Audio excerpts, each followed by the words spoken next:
The Middle Ages are often portrayed as an era of noble knights fighting for an ideal. However, in reality, the military might of European nations relied on mercenary warriors. Today, we will examine which warriors were the most dangerous and highly paid. Let's start with the elite of the elite, the Varangian Guard of the Byzantine emperors. They served as the personal bodyguards to the rulers of Constantinople. Their salary was astronomical by the standards of Europe at the time, but the main feature of their contract was the unique right to pillage the palace. Upon the death of an emperor, the guardsmen could enter the treasury and carry away as much gold as they could hold in their hands. It is no surprise that many returned home to the north as fabulously wealthy men. Byzantium paid very generously for their exceptional loyalty. They were a true symbol of reliability bought with gold. In the 14th century, the Great Catalan Company, led by Roger de Flor, entered the stage. These men turned mercenarism into a literal business project with aggressive marketing. When Byzantium hired them to fight the Turks, they demanded payment comparable to the budget of an entire province. When the treasury ran dry and the emperor decided to cut costs, the Catalans simply seized part of Greece. They created their own state, effectively working for themselves. To simply make them leave, employers had to give up their last family heirlooms. This was a case where the mercenaries proved stronger and wealthier than those who hired them.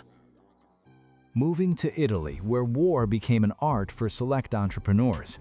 The condottieri were not just warriors, but CEOs of private military companies. They signed a condotta, a contract that specified every copper penny and catering conditions. The most successful among them, such as Francesco Sforza, eventually became dukes and rulers of cities themselves.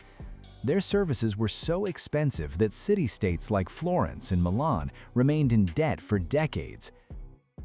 By the end of the Middle Ages, the Swiss dominated the battlefield. Their famous motto, "No money, no Swiss," became a catchphrase of the era. They were the most disciplined and ferocious infantry in history, capable of stopping any knightly cavalry. French kings literally emptied their gold vaults to keep them in service for a reason. The Swiss took money not only for participating in battles, but for their mere presence in the camp. Their loyalty could not be bought with promises, only with hard cash. If payment was delayed by even a single day, they would simply turn around and head home across the Alps.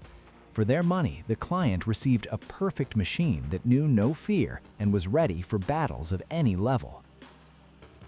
One cannot forget the main rivals of the Swiss, the German Landsknechts. They demanded double pay if they wielded massive two-handed swords known as flamberges. Hiring them was risky, as Landsknechts could easily defect to the enemy if offered more. It was easy to distinguish Landsknechts. Their main feature was their multicolored costumes and hats adorned with feathers.